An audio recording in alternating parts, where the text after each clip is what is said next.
ఓం నమః శివాయ. ఓం నమో నారాయణాయ. కర్మ నరదృష్టి నివారణ సంచిత కర్మ ప్రారబ్ధ కర్మ ఆగమిక కర్మ దగ్ధ నివారణ తులాభార కాల భైరవాయ నమో నమః. ఓం దిగంబరాయ విద్మహే సింహవాహనాయ ధీమహి తన్నో సంహార కాల భైరవ ప్రచోదయాతు. ఓం శ్రీ మహాలక్ష్మీదేవ్యై నమోస్తుతే. హరి ఓం. మా ఛానల్కి స్వాగతం. చూస్తున్న వీక్షకులకు ప్రేక్షకులకు ప్రియ కాల భైరవ భగవద్బంధులకి స్వాగతం పలుకుతూ మమ్మల్ని ఎంతగానో ఆదరిస్తూ ఉండబడినటువంటి ప్రియ సోదర సోదరీమణులకు సనాతన ధర్మ సంరక్షకులకు జ్యోతిష్య అభిమానులకు స్వాగతం పలుకుతూ అందరి పేరును గణేశ నిమజ్జన మహోత్సవ శుభాకాంక్షలు. గంగా తీరం వైపు వెళ్తున్నటువంటి గణపతి స్వామి వారిని ఒక ఆశీస్సులు. తండ్రి కైలాసం నుంచి వచ్చి మేము చేసిన పూజలంతను కూడా స్వీకరించి మమ్మల్ని ఏడాది వరకు సంపూర్ణ ఆయురారోగ్యాల చేత ఆశీర్వదించమని సాగర తీరం వైపు స్వామివారి వెళ్తూ ఉంటారు కనుక అందరూ స్వామివారి యొక్క ఆశీస్సులు పొందుదాం. అఖండమైనటువంటి అష్ట కష్టాలకు స్వస్తి పలుకుదాం. అష్ట ఐశ్వర్య స్వాగతం పలుకుతాం. 16/9/2024 నుండి 30/9/2024 వరకు పుట్టినటువంటి వారందరికీ కూడా ముందస్తుగా జన్మదిన శుభాకాంక్షలు. గతంలో వివాహం చేసుకున్న వారికి వివాహ వార్షికోత్సవ శుభాకాంక్షలు. ద్వాదశ రాశుల్లో గ్రహ గమనాన్ని ఒకసారి వీక్షింపచేద్దాం. వృషభ రాశిలో దేవగురు బృహస్పతి శత్రుస్థానంలో సంచార స్థితి. మిథున రాశిలో కుజ భగవానుడు సంచార స్థితి. సింహరాశిలో బుధ భగవానుడు సంచార స్థితి. కన్య రాశిలో త్రిగ్రహ కూటమి రవి శుక్ర కేతు సంచార స్థితి. కుంభరాశిలో శని భగవానుడు స్వక్షేత్ర తిరోగమన వక్రగమన సంచార స్థితి. మీనరాశిలో రాహు సంచార స్థితిలో ద్వాదశ రాశుల్లో గ్రహ గమనాలు ఈ విధంగా ఉన్నాయి. విఘ్నేశ్వర స్వామి వారి యొక్క నిమజ్జన మహోత్సవ కార్యక్రమం సందర్భంగా మేషరాశి వారు ఎలాంటి విధానాలు పాటించాలో ఈ వీడియోలో సవివరంగా సంపూర్ణంగా తెలుసుకుందాం. మేషరాశిలో ఏ నక్షత్రాలు వస్తాయంటే అశ్విని నక్షత్రంలో 4 పాదాలు, భరణి నక్షత్రంలో 4 పాదాలు, కృతికా నక్షత్రంలో 1 పాదం కలిపితే మేషరాశి అవడం జరుగుతుంది. అలాగనే చాలామందికి పుట్టినటువంటి కాల సమయంలో డేటా ఆఫ్ బర్త్లో లేనటువంటి కారణం వలన పేరు యొక్క మొదటి అక్షరాన్ని అనుసరిస్తూ ఆ రాశిని తెలుసుకునే ప్రయత్నం చేద్దాం.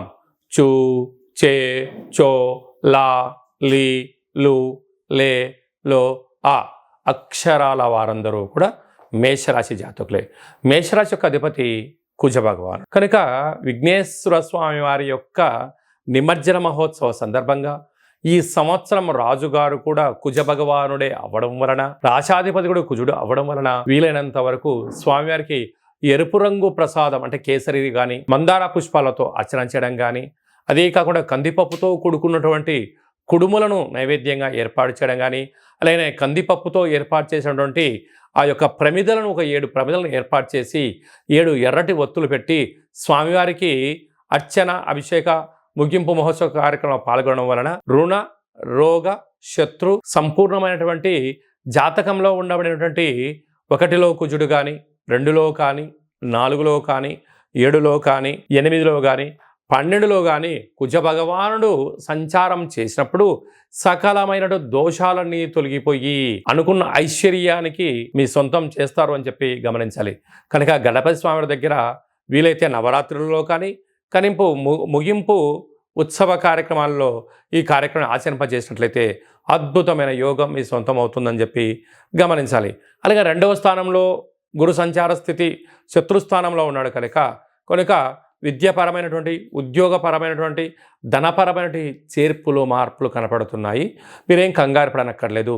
తృతీయంలో కుజ భగవానుడు సంచారం చేయడం వలన తల్లిదండ్రులతో గురువులతో అన్నదమ్ములతో స్నేహపూర్వకమైన వాతావరణంగా ఏర్పాటు చేసుకోగలిగినట్లయితే రాబోయే కాలమంతా సువర్ణ యుగం అని చెప్పి గమనించాలి.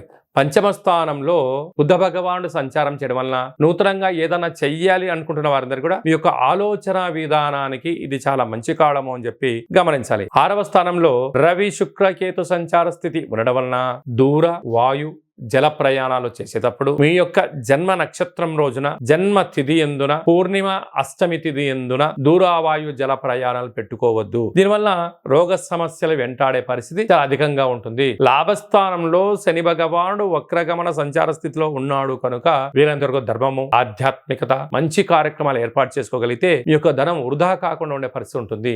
వ్యయంలో రాహు భగవానుడు ఉండడం వల్ల ఆర్భాటాలకు వెళ్ళొద్దు, ఉన్న దాంట్లో ఆనందంగా ఉండండి. లేని దాని గురించి అపోహలకు వెళ్ళారా, ఉండేది కూడా పోయే పరిస్థితి చాలా అధికంగా ఉంటుందని చెప్పి గమనించాలి. అలాగే నేను సాఫ్ట్వేర్ ఉద్యోగస్తులు, హార్డ్వేర్ ఉద్యోగస్తులు, సినిమా రంగాలు, అలాగే గృహ భవన నిర్మాణ కార్యక్రమం చేసేవారు, వ్యవసాయ సోదరీమణులు, స్వయం వృత్తులు చేసుకున్నటువంటి వారందరికీ పెద్దవారిని అంటే గతించినటువంటి వారి యొక్క స్మరణ, వారికి మీరు పెట్టేటువంటి కార్యక్రమాల వల్ల సర్వత్రా మీకు శ్రీరామ రక్ష అని చెప్పి గమనించాలి.